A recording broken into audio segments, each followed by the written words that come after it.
Hello दर्शक बंधु अन्य एक सुंदर शिक्षण कहानी वीडियो को आपको स्वागत करुच्ची। आशा करुच्ची यही वीडियोटी आपको निश्चित भल लगे। चलतु वीडियोटी को आरंभ करवा। एक घंच जंगल रे हठात एक झड़ आसिला।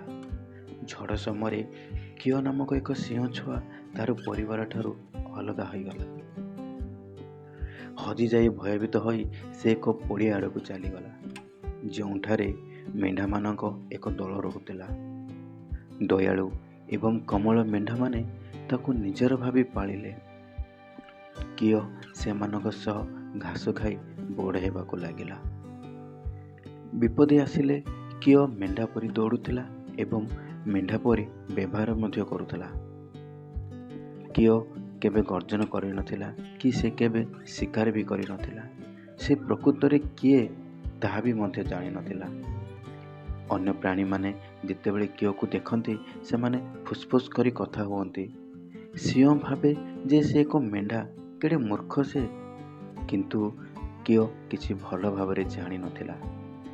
गोटे दिन हठात पहाड़ पर एक भयंकर सिंह देखागला।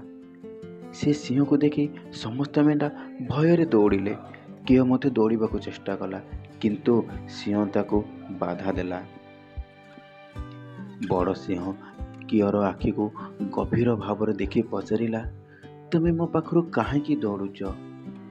कियो अति सरल एवं नम्र भाव उत्तर देला, दयाकरी मते किछि क्षति कर नाही, मु केवल एक मेढ़ा।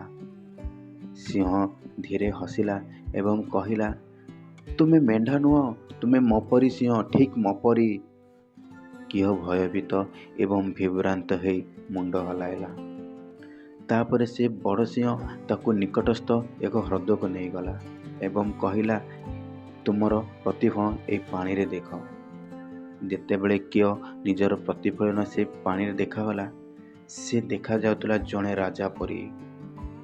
तापरे बड़ सिंह कहिला, तुमे नेतृत्व नेबा पई जन्म होइछ, अनुसरण करिया पई नुह।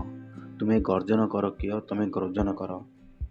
जेतेबेले कियो प्रथम गर्जन कला ताहा एक शांत शब्द थिला, किंतु तापर एक गर्जन, पुणी तापर एक शक्तिशाली गर्जन जहाँकि गछ गुड़ाक दहलाई देला। से दिन ठारू कियो निजको चिन्हि पारिला एवं निजको जानी पारिला।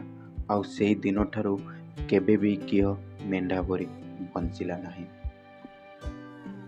कहानीर शीर्षक कथा होची एया कि केतेबेले जीवन तुमको भूली जाए जे तुमे किए, किंतु निज गभीरता भितरे तुमे एबे भी शक्तिशाली, साहसी एवं महानता पाई तैयारी।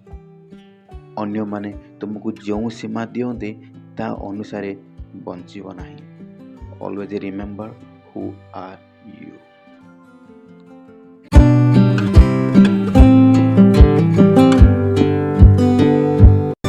आशा करछि दर्शक बंधु ए कहानीटी निश्चय भल लगी। यदि निश्चय भल लगी ताहले वीडियो को लाइक करेंगे।